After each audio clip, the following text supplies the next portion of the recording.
Welcome to An Audience With. Now, we've had some amazing audience with over the last 3 years, and today is no exception, because it's with me.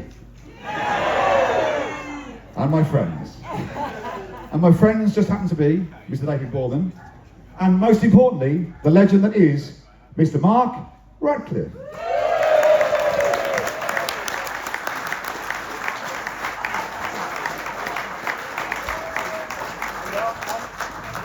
And Arlo. I don't know how far he'll go, we'll see. Maybe if I put him under the chair. Okay, let's try that. How are you? Been having a great weekend? We're going to do a song, and then we'll do some talking, and then we'll do a song in the middle, and then we'll do a song at the end. You got that? Yeah. Okay, all right. You knocked that out of it.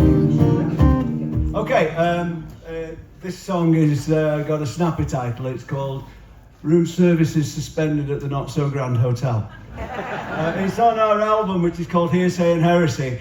We just came after the show with 2 guitars, and so we couldn't be arsed bringing anything really. And so we've got 10 copies of the CD. So first come, first disappointed. Okay. Our count's in, Dave. 1. Would he be my witness? This land is not my land. I'll stored away here human contraband. Batten down the hatches. Is this the last farewell? Room services suspended at the Not So Grand Hotel.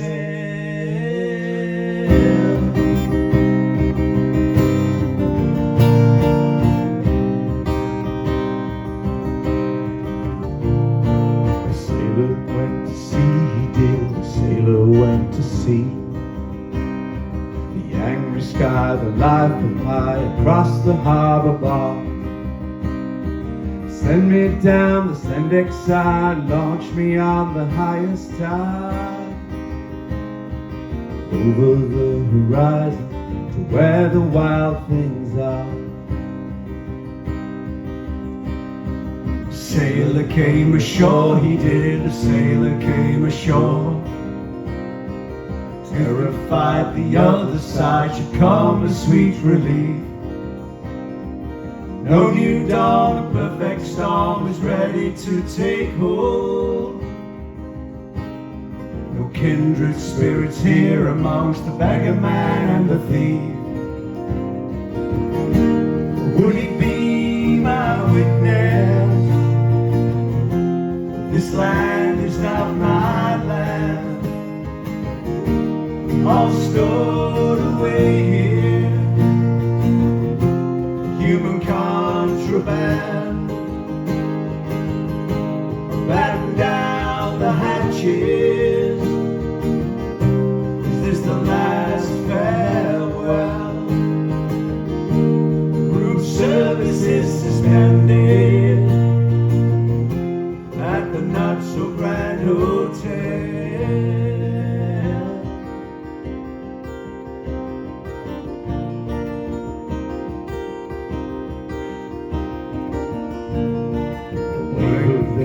They did, wave of them they came. And underclass, the broken glass, the spitting of the bile. We thank the Lord for bed and board, the pen less mighty than the sword. I'm cured of my affliction, no more the Anglophile. A wrecker came to wreck, he did, a wrecker came to wreck. A landlocked hell, no citadel, now the dam is breached. Is this you, is this who you are now so proud to be? must go down to the sea again, back to ocean's reach. Would he be my witness? But this land is not my land, all stored away here, human contraband. Batten down the hatches.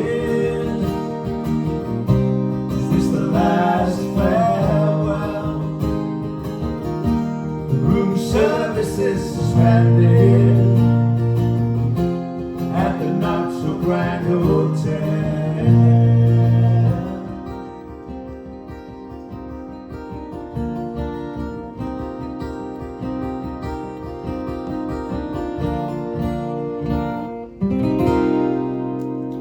Thank you very much.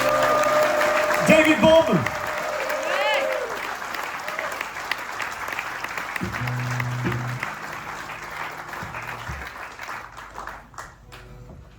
Right, here we go. Just before I start, I'm very nervous. And there's a reason for that, because I've never actually interviewed anyone in my entire life. So I thought I'd start with Mark Radcliffe. And there's a reason for that, because some of you may have seen Mark before, either here, this is his 49th time at Beardy, or on the TV, for those who are lucky enough to have a TV, or of course on the radio. Oh, the radio got a round of applause there. So I'm going to go do my best. And all you can do is your best. I thought I'd start at the top, so I'll start with Mark. I have actually been interviewed myself quite a lot over the years, mostly under caution. But, that's a freebie. Yes, good. That's good. So rather than me do all the questions, because I have no idea what I'm talking about, I asked some of the Beardy folkers out there. Yeah. And I said, if you got one question and one question alone for Mark, what are you doing in my garden? Why are you wearing a long coat?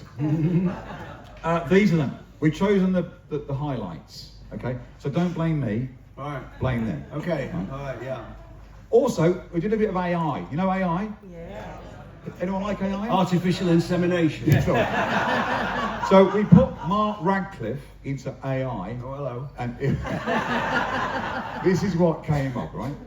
Mark Radcliffe, good start. Yeah. So far, so good. Born Bolton. Yeah. June. Hello. Hi. June the 20th. For those of you who don't know, Bolton is a picturesque fishing hamlet. Up the East Lancs Road. So, yeah. Oh, it does say that actually. Yeah. June 29th, 1950. 1958. Yeah, that's the one. Yeah, it's getting close to a big number. That now. means it's about a week away. Yeah, 68 in a week. Yeah. So therefore, shall we? 1, 2, 3. Happy birthday to you. Happy birthday to you. Happy birthday, dear Mom. Happy birthday to you. Oh, shucks, you guys. Thank you. This is impressive. There's no rehearsal here at all, is it? No, well, it shows. AI, right? Married, Yes. 3 children, Yes. lifelong Manchester United fan. You've done that on purpose, yeah. No, Man City. Well, I mean, if you want, originally I come from Bolton, so it was Bolton Wanderers. So I'm a bit of a turncoat in a way, but for a treat, twice a year when we went to Bolton Wanderers, who were shite, my dad took us to Man City to watch Franny Lee and Colin Bell and Rodney Marsh and all those guys. And so when I went to University in Manchester, Man City's ground main road was just across the park from where I live. So I've been a Man City fan full on since 1976. Wow. So I was there when we were shit. I remember when people say, "Oh, you're only supporting them because they're successful." I said, I was there when we lost 1-0 at home to Bury. Next season, City or United, who's the highest in the league? City. Unfortunately, United are getting a little bit better, aren't they? But I don't, which gives me. No, I don't wish to fall out about it, but I wish they'd stayed shit under that Portuguese guy. Anyway, sorry. We don't want to talk about football. This isn't a haven from football, isn't it? So, started your broadcasting career in 1979. That's right. So actually, I've got 3 years to go, and I'll have done 50 years in radio. It's not really worth applause because I've not got there yet, have I? But yeah, that would be amazing to do 50 years in radio. So just give us a little just a little bit about your early start in your career. Well, I started at Piccadilly Radio, the commercial station in Manchester. 261, exactly. My first job was assistant producer of drama and classical music. There was a one guy who did drama and classical music, and I was his assistant. I was on £2,600 a year, which was fantastic because the student grant in the heady days where you got paid to go, which seems weird now, doesn't it? Yeah. It seems really unfair that, like in Bolton, the bin men had to get up at 5 in the morning and pay tax, and some of their tax went to send me to Manchester University to smoke dope and read books. You know, it seems unfair in retrospect, but there it was. The student grant was 2,300. And so I was 300 quid up. So that was like loads more flagons and demijohns of cider. So it was brilliant. Yeah. And BBC? BBC, I started at Radio 1 in 1983. I applied for a job at Radio 1, back page of The Guardian, and Media Guardian was on a Monday. I applied for a job. When I got to the interview, they said, we're looking for someone to produce the John Peel show, which was amazing because I'd just grown up listening to it, because a lot of you are the same age as me, and we were into music, and you could read about music in Sounds, Melody Maker or NME, but you couldn't hear it on the radio, apart from if John Peel played something, you know. And so I'd grown up listening to Peel, so to suddenly be in a position where I was producing John Peel, but they got there. When I got there, they said, we were looking for someone who's produced loads of bands in the studio, and I hadn't, so I figured that the only sensible thing to do was lie. So I told them I'd produced all Joy Division's records. Because I figured that they wouldn't know, and they probably wouldn't bother to check, and they mustn't have done because I got there. Yeah. So that was how that started. So then I found myself in there London for a bit, yeah. So, and the Radio 1 breakfast show came in. Oh, well, you're leaping on there now. So I came back to Manchester from London, and I was still a producer. And there's so many devices, aren't there? It's annoying. I came back to Manchester. I was still a producer. I was producing shows for Radio 1 in concert in Manchester, and a Radio 2 show that some of you might remember, which is one of entertainment's great oxymorons. It was called The Organist Entertains. And then the BBC started Radio 5 without knowing quite what it was, and they wanted someone to do a magazine programme from Manchester once a week when it was all Happy Mondays, Hacienda, all that. And so I started doing that, and then met Mark Riley, who was in The Fall, and we started doing things together, and one thing led to another, to Mark and Lard, to the bizarre situation where Radio 1 was eventually looking for someone to replace Chris Evans on The Breakfast Show. I know. And apparently Radio 1 had a choice between Mark and Lard and Anton Deck. That's the kind of quality of people that your licence fee was putting in management positions at Radio 1. They chose me and Lard instead of Anton Deck. I can only imagine that it was a budgetary consideration. But so when me and Mark Riley took over that show, it was the biggest radio show in Europe. Well, not for long.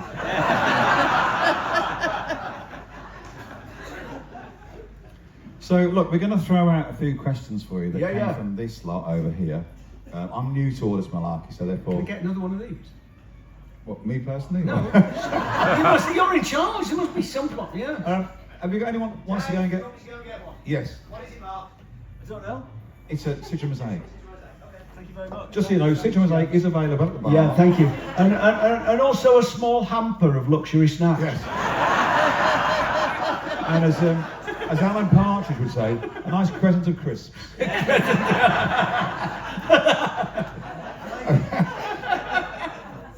So here we go. There are these are the questions. And just so that we did go through all of them. Did you? And these were the only ones that made it through. Okay. Right, yeah.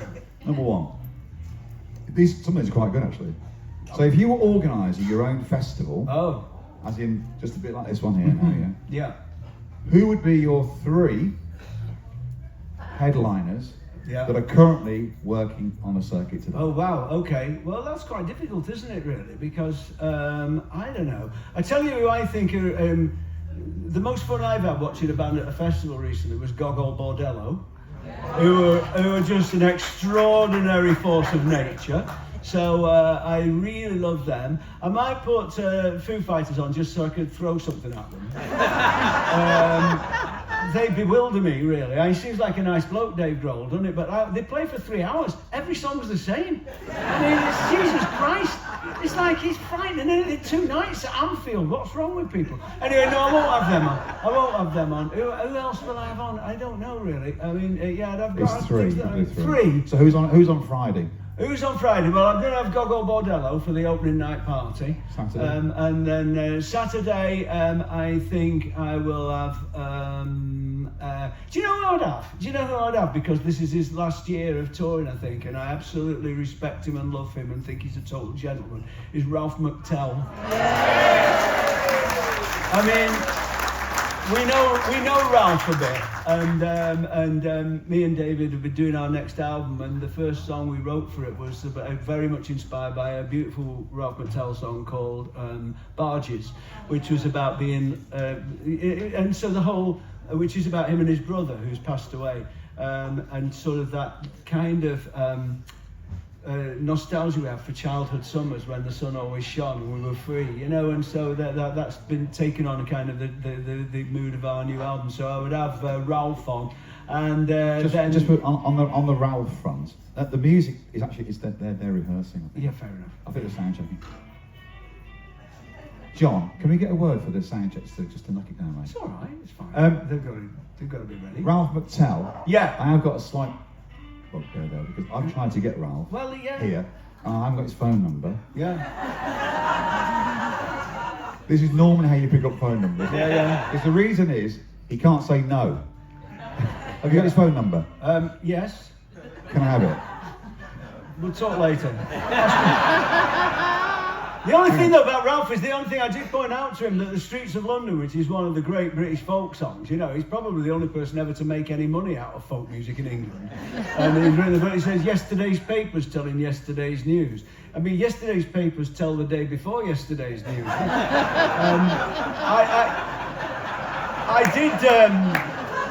I did mention that to him, and he conceded the point, but thought it might be a bit late to change it now. So, yeah. So back onto the headlines. Oh, the headlines. So we've got Friday. Yeah. Saturday. Yeah. No, Ralph Saturday. Ralph Saturday. Not Sunday for Ralph. No, well, we can have Sunday if you like. Yeah. Okay. And one more. Status Quo. Because that's a design classic, isn't it? I mean, even though poor old Rick's dead, it's like, when it starts off, something in your body is building up to like the bass and drums coming in. It's like a primal thing, and then when it goes, boom, boom, boom, you think, yes. So if you're standing in a field pissed, then, you don't want someone coming on being sensitive, do you? You want someone coming on doing a load of boogie hits that you know. And so I think, I'll go Status Quo. So the good news there is, look, he didn't know this. The nice segue there is that Status Quo are headlining here next year. Amazing. I would love that. And if they don't, it's not my fault. I put the call in. I tried to get Ralph McTell. Ralph MC. He's known as Ralph MC Tell these days since he went grime. Right. PP McTell. It's getting worse. Isn't it? It's getting worse. You shouldn't have said anything. It's like working at a circus fairground. We'll plow on. So 3 headliners. Yeah. No longer with us. Well, I mean, one of the ones they are with us, but they never perform. The Dream Festival. I can tell you, it's definitive. There's no argument in this. Friday night, ABBA. Yay! Right. Saturday night, Elvis. Sunday night, Bob Marley and the Wailers. I mean, come on. Which is really interesting. Because next year, We've actually got, no, this is no word of a lie, but we have actually got a Bob Marley tribute act that we are considering booking. Yeah. They're incredible. Yeah. All from Lazelle's in Birmingham. Big up the Villa Boys. Right. Just in case you didn't know, I'm the Villa Boy. I'd sort of got... Not far behind this season. No, are I we? know. Come on, okay, boys. Fine. Yeah. So, yeah, quick cheer. All those that want Bob Marley tribute here next year? Yeah! All that don't? Tribute bands are an interesting thing, aren't they? Because it does work, and a lot of people I know, because me and David play a lot of venues. You know, most of the small venues in this country that are still running are down to the passion of one or at the most two people for whom it's not a business. It's a kind of just a way of life to keep those venues going. And but a lot of venues that we play in. And people like us, because we only sing original songs really, apart from a couple of covers, but people are sort of a bit sniffy about tribute bands. And I wouldn't want to be in one, although me and Dave have been offered a little mixed tribute sort of thing. But I wouldn't want to be in one, and I wouldn't particularly want to go and see one unless it was fantastically proggy, like Yes or Genesis. But the thing is that those people do come and see them, and most of those tribute bands are keeping the venues that we play in open, so that they're filling the bar 3 nights a week at those places, those theatres. So I actually refuse to be sniffy about that. You know, I mean, I'm a lover in seeing people do new original music myself. I've been like that since I was 14. I'm like that now. I'm nearly 68. I like hearing new things. But you know, those people are keeping those venues open, so I would not dream of knocking them. When I first started organising festivals, I did tribute festivals. Yeah. And they are a little bit, you know, they're not ideal, but some of the bands are ironically better than, you know. Well, Jesus Christ, it's very hard to conceive of a Motley Crue or Kiss tribute. It wouldn't be better than the real thing. Well, first of all, they turn up. Well, yeah. Secondly, they don't drink the bar dry. Yeah. And thirdly, they're about 500 quid. So fair enough, yeah. And also with Kiss, you don't have to put up with Gene Simmons, do you? So it's a win-win, really, isn't it? It is. Yeah. Well, moving on to question 2 of our... Question 2? From... Is there anything else on today?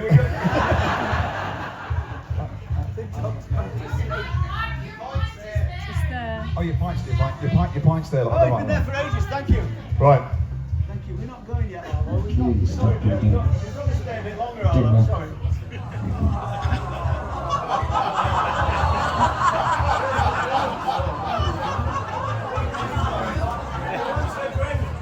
He's got a drink. What he wants to do is get away. Arlo, come on.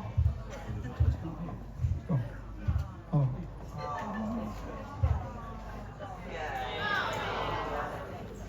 Me and Arlo wrote a book together last year. When we went to Rome for 3 months, me and my wife Bella and Arlo, and we were walking around Rome, and I was thinking, what does it look like if you're 8 inches off the ground? And so I wrote Arlo's diary in Rome, and he was saying, well, today was rubbish, all we did was see a pile of old stones. And I said, well, yeah, yes, but this is the forum, you know, it is the root of Western democracy, if such a thing still exists, through satire. So that book's still out there. It comes out in paperback this year, and it's called Et tu Cavapoo. Based on Et tu Brute. Your favourite Glastonbury moment? A lot of appreciation for Arlo's book there. My favourite Glastonbury moment was my 50th birthday. I played on the Avalon stage with my band at the time, the Family Mahone. It was kind of a big folk rock band, yeah. So we did that. Zane Lowe introduced me, and then I went up in the helicopter to look over the whole site and do the reporting, because at that time the presentation team was me, Joe Wiley, Lauren Laverne, and Phil Jupiters. Can I say? Yeah. Great combo. Great combo. Well, thank you. Just think, Lindsay allows. You know, you're allowed to have one. Like, you know, for me, it's Joe Wiley. Oh, I see. Well, Joe is the sweetest. Is she really nice? She's the loveliest person. She's very shy, and she's really lovely. She's one of the very few of my colleagues who I would genuinely call a friend. She's really lovely. But then when it came to going up in the helicopter, it was always me, even though I drank in those days, which I'm teetotal now. It was always me with a hangover in the helicopter because it was a little tiny helicopter, and either Joe or Lauren was always pregnant, and Phil was fucking massive. And so I was the only one who could get in it.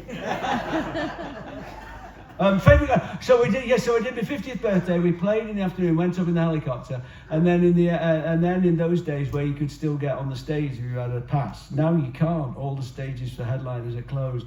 And it was a sunny afternoon, and I stood on the side of the stage and watched Leonard Cohen doing Hallelujah. And I thought, how's Leonard Cohen going to go at Glastonbury? And it was amazing to watch, really, because there was 70,000 people in the field, and he just slowed the whole thing down to Leonard time. You know, it was like he was playing in a tiny smoky club, and everybody loved it. And then I got on a bit of a Leonard Cohen obsession, really, and kept going to all the gigs on that tour, which he only did that tour because his accountant or manager had run off with all his money. Do you remember? Yeah. But then he got really into it, and he had the Webb sisters, you know, the Webb sisters, who were really great, and they were singing backing vocals for it, and it was fantastic. So that was my best day at Glastonbury. Yeah.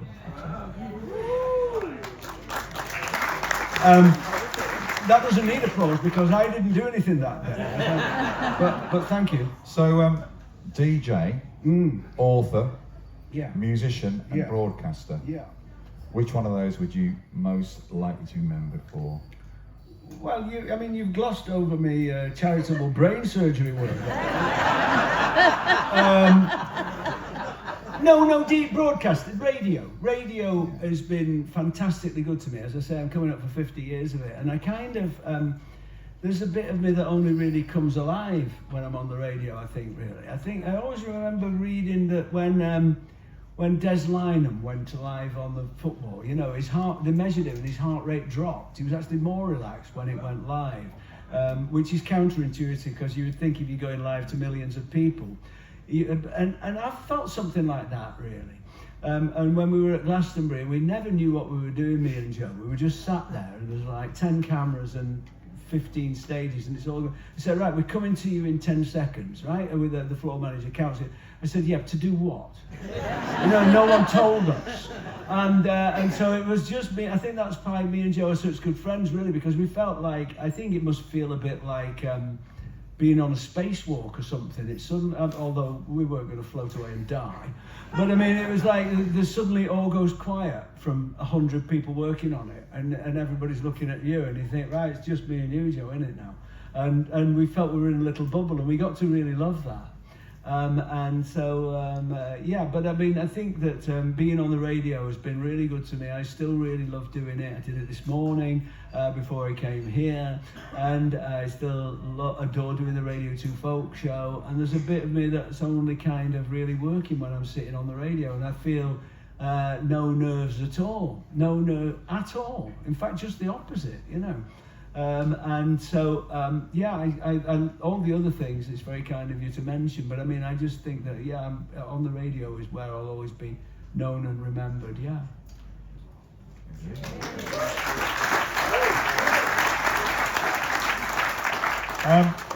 Your favourite festival, obviously besides this one? Well, I mean, I do think that, I do love this. And you couldn't get a better setting than this, and I'm not just saying that because we're here. I keep coming back year after year, and you keep,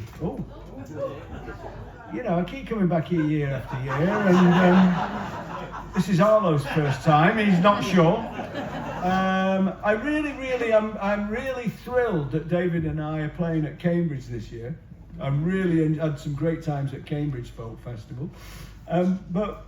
There is nothing like Glastonbury. I don't know if how many of you have been to Glastonbury? You know, it's like fairyland, isn't it? I mean, it's not the stuff you see on the telly on the main stages. It's all the outlying areas which are just magical. And like, you know, you'll sort of turn a little corner at Glastonbury, and someone's built like a 40-foot praying mantis out of CDs. You know, and you think they don't need to do that. And if you go to other festivals that are very kind of corporate, fair enough, they're businesses. But, you know, at Glastonbury, there is still a bit of that kind of alternative spirit out there, I think. I mean, I do think that the thing about festivals is we are trying to cling on to an alternative spirit. You know, I think Six Music, where I work, is a bit like that, really. There is this juggernaut of mainstream culture and AI and social media, and to an extent, being in this room here, we're all slightly opting out of that, aren't we? At least for a little period. I've nothing against social media, you know, and I've got children and we communicate and all that, you know. And the Father's Day messages on the way down and everything. It's all great. It's all great. Just so you know, I didn't get any messages. Did you not? Have you got any children? No. Right. Okay. There you go. There you go. No, I've got 2 boys. Oh, have you? Yeah. And they don't ever send me anything. Do you not? Mind you, Well, I I've haven't got- seen them since they were 3. He's chasing fun. Is it- This is getting into therapy now. No, no. I've got 3 daughters and they're all okay. They're quite. Oh, it's attentive. girls Yeah. and boys. But what was the question? Oh, we've done that one. We've done that one. Okay. Mark Riley, Yeah. Lard. Lard, the artist formerly known as Lard. Yeah. Well, first of all, how did you get? Where's Lard from? Lard from Manchester. He was one. No, what I mean, how did you get Lard? Oh, Lord! Well, we were doing Hit the North in Manchester, the programme on Radio 5, and we were going up in the goods lift to the studio. Oh, the glamour! And he said to me, I've been injured. I've not been playing my 5-a-side and my squash, and we've got a bit of lard on here. Oh. And then he went on air, and he was supposed to be doing a gossip column or something, and it was absolutely terrible. And so I decided to throw him out of the studio. So I said, "Oh, shamble off, Lardy Boy." And so he became Lardy Boy at that moment, you know. And we think that was where Mark and Lard was born, really, where we kind of dropped into those roles, which we became to known as Anchorman and Wankerman. And so that was how we met. And in fact, me and Mark, the Radio 1 Mark and Lard show finished in 2004. And we hadn't done anything for a long time, and we never fell out. You know, I think people would sort of wanted a Gallagher's story where we'd fallen out, but we never did. But we just hadn't worked together for 20 years. And then Mark suggested we did something for the 20th anniversary of finishing. So we did 2 little gigs in the Bowden Rooms in Altrincham, near where we live. And it spiraled so much that the last gig we did on that tour was 2 weeks ago in Edinburgh. So that's just wrapped up after over 2 years, yeah. Well, I think it's another song. Sounds good. Sounds good. Another song, guys? Yes! We'll take a little music break and we'll come back with some more with Mark very shortly. Will you look after Arlo?